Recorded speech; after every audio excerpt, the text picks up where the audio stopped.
तो दोस्तों आज मैं लेके आया हूँ आपके लिए अजंता सोया लिमिटेड का कंप्लीट शेयर एनालिसिस। जानेंगे इस वीडियो में हम इस कंपनी का कंप्लीट फंडामेंटल को, और वीडियो के अंत में हम ये डिस्कस करेंगे कि हमें इस वक्त इस कंपनी पे निवेश करना चाहिए कि नहीं। और अगर दोस्तों आपके पास कोई क्वेरीज है तो प्लीज़ नीचे कमेंट बॉक्स में कमेंट कीजिए, ताकि हम आपके लिए भी अलग से वीडियो बना सकें। और अगर आपके पास ट्रेडिंग करने के लिए डीमैट अकाउंट नहीं है तो वीडियो के नीचे डिस्क्रिप्शन पे मैंने लिंक दे दिया है, जिससे आप ग्रो जैसे बड़े प्लेटफॉर्म में फ्री में अपना ट्रेडिंग अकाउंट ओपन कर सकते हैं। और वीडियो के नीचे डिस्क्रिप्शन पे दिए गए लिंक को यूज़ करके अगर आप ग्रो में अकाउंट ओपन करते हैं तो जैसे ही आपका अकाउंट एक्टिवेट हो जाएगा, आपको 100 रुपीज़ का बोनस मिलेगा ग्रो की तरफ से, जिसका दोस्तों आप चाहे तो शेयर भी बाय कर सकते हैं, चाहे तो उसे अपनी बैंक अकाउंट में भी ट्रांसफ़र कर सकते हैं। तो इस कंपनी का जो सितंबर फ्रेश क्वार्टरली रिजल्ट है थोड़ा सा नेगेटिव आ चुका है, जिसका कारण इससे पहले जो कंपनी का शेयर प्राइस में है वो डाउनफॉल आना शुरू हो चुका था। तो रेवेन्यू पे कंपनी को प्रॉफिट हुआ, लॉस हुआ था 25% का, 150% के आसपास कंपनी नेट इनकम पे लॉस पे था year on year. Earning per share में कंपनी को लॉस हुआ है 143% का, लगभग 150% के आसपास। नेट प्रॉफिट मार्जिन पे भी कंपनी को लॉस हुआ है। यहाँ पे कंपनी का ऑपरेटिंग इनकम भी यहाँ पे नेगेटिव है, लगभग 150% से ज़्यादा। कंपनी में कॉस्ट ऑफ रेवेन्यू यहाँ पे कंपनी को हुआ है लगभग 20% के आसपास, लॉस पे है कंपनी इस साल में। तो इसका क्वार्टरली रिजल्ट मैं आपको बारीकी से हर एक चीज़ भी समझाने वाला हूँ। तो सबसे पहले हम इस कंपनी का फंडामेंटल को समझ लेते हैं। तो मैं आपको लेके आ चुका हूँ स्क्रीनर डॉट इन पे। एक हिसाब से इस कंपनी को आप एफएमसीजी का भी स्टॉक जो है उसको मान के चल सकते हो। ठीक है, इस कंपनी का टोटल मार्केट कैप आप देख सकते हो। कंपनी का मार्केट कैप 292 करोड़ का, करंट शेयर प्राइस 36 रुपये का हो चुका है। इस साल में हाईएस्ट बनाया लगभग 70 रुपया। लोएस्ट प्राइस देखा जाए तो कंपनी का लोएस्ट प्राइस रहा इस साल में 31 रुपीज़। और कंपनी का जो है इस वक्त वैल्यूएशन भी बहुत अच्छा हुआ है लॉन्ग टर्म के मुताबिक देखा जाए तो। ये प्राइस अर्निंग रेशियो का नंबर्स कंपनी का इस वक्त अच्छा है। ठीक है, और यहाँ पे कंपनी का अगर आप बुक वैल्यू देखेंगे तो 15.5 रुपये के आसपास बुक वैल्यू। कंपनी आपको डिविडेंड नहीं देता है। रिटर्न ऑन कैपिटल एम्प्लॉयड और रिटर्न ऑन इक्विटी का नंबर्स दोनों नो डाउट बहुत ही बेहतरीन नंबर्स लेके आया है। फेस वैल्यू कंपनी का यहाँ पे 2 रुपये का है। तो ओवरऑल यहाँ पे सब कुछ ठीक ठाक नज़र आया। आने वाले देखते हैं क्या है इस कंपनी का बाकी डिटेल्स। तो यहाँ पे आप देख सकते हो कंपनी का जो उधारी पे बिजनेस था उसमें इम्प्रूवमेंट लाया है। दूसरा, कंपनी जो है टोटल डेट फ्री है। और तीसरा, कंपनी का CAGR बीते 5 सालों के मुकाबले में आप प्रॉफिट ग्रोथ देख सकते हो। 45% का शानदार कंपनी का प्रॉफिट ग्रोथ है। और रिटर्न ऑन इक्विटी में भी कंपनी ने रिकॉर्ड बनाया है लगभग 34%, 35% बीते 3 साल के मुकाबले में। तो ये दोनों चीज़ें कंपनी के लिए एक पॉजिटिव वे में लेकर चलता है। इसका अगर एक्सपेंस देखा जाए, सितंबर 2022 का फ्रेश क्वार्टरली रिजल्ट पे कंपनी को एक्सपेंस हुआ है 286 करोड़ का, और सेल हुआ है 275 करोड़ का।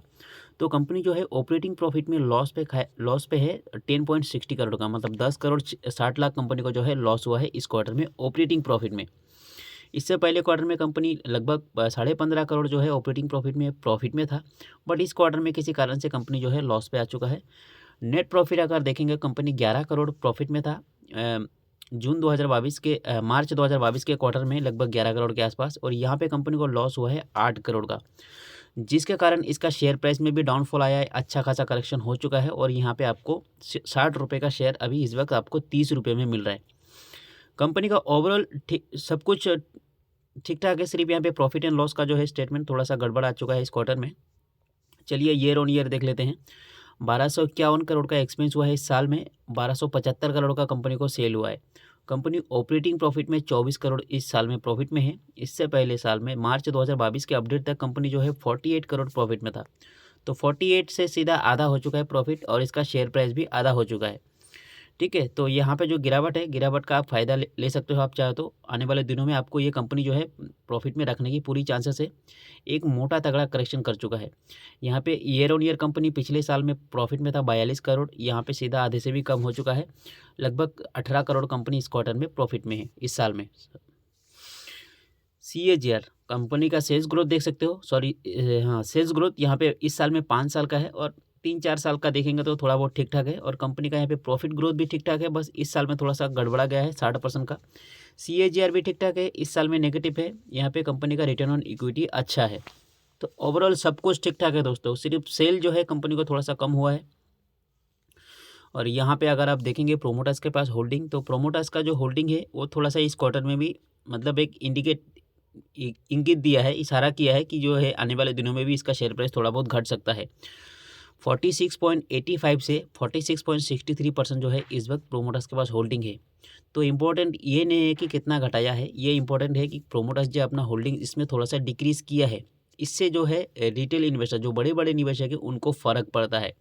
क्योंकि यहाँ पे अगर एफआईएस थोड़ा-सा घटा देता है तो बड़े-बड़े निवेशक जो है जो लाखों करोड़ों रुपए निवेश करते हैं वो लोग भी थोड़ा-सा घटा लेता है। और घटा लेता है तो ऑटोमेटिक शेयर में डाउनफॉल आना शुरू हो जाता है। और इस तरह की छोटी स्टॉक्स में अगर इतना स्टेक जो प्रोमोटर्स है, अच्छा कंपनी में अगर प्रोमोटर्स इस तरह का शेयर्स बेचता है तो इसका फ़र्क पड़ता है डेफिनेटली इसका शेयर प्राइस पे, इसकी चार्ट पैटर्न पे। पब्लिक का 53% का होल्डिंग है, तो ओवरऑल इस फंडामेंटल कंपनी का फंडामेंटल एकदम लाजवाब, नो डाउट बेहतरीन फंडामेंटल। सिर्फ कंपनी को जो है इस साल में और इस क्वार्टर में थोड़ा सा प्रॉफिट जो है वो कम हो चुका है, जिसके कारण इसका शेयर प्राइस भी आपको सस्ता मिल रहा है। तो शेयर का प्राइस 60 रुपये से लेकर 30 रुपये पे आ चुका है। उसके बावजूद भी यहाँ पे 3000% मैक्स टू मैक्स कंपनी का रिटर्न है। ठीक है, तो इतना रिटर्न दे चुका है। अगर इतना करेक्शन करता है तो दोस्तों कोई भी कंपनी हो, कितना भी बड़ा से बड़ा कंपनी हो, करेक्शन तो करेगा ही। 1995 में लिस्टिंग हुआ था कंपनी ₹1 का शेयर गिर के 20-25 पैसे पे भी आ चुका था। बट फाइनली यहाँ पे 2015-16 में कंपनी ने अच्छा परफॉर्मेंस किया, ₹12 तक जा चुका था। बट यहाँ पे फिर से कोरोना के टाइम पे शेयर प्राइस जो है गिरा और ये आपका फिर से 5-6 रुपये पे आ चुका था। बट यहाँ पे रिकवर अच्छा किया। ₹5 का शेयर कोरोना के बाद ये रिकवर करके 63 लगभग 70 रुपये के आसपास जा चुका था।